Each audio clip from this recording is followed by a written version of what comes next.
How to use voice training in Audiate. First of all, open your Audiate project. Then go to Generate at the top left and select Generate Audio. Here, you will see the option for voice. Click on it. From the drop-down, you will see several options to choose the voice trainer you want. You can also choose your native language by selecting the language you prefer. After choosing the trainer, start the voice training process by clicking the preview button, which will read the provided script.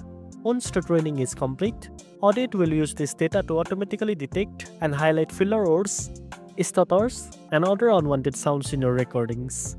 Then, review the transcript generated by Audiate. You can click on any highlighted section to hear the exact part of the audio and decide if you want to remove or edit it. And that's it. Now you know how to use voice training in Audiate. If you found this video helpful, don't forget to like, share, and subscribe for more tech tips. Thanks for watching, and I'll see you in the next one.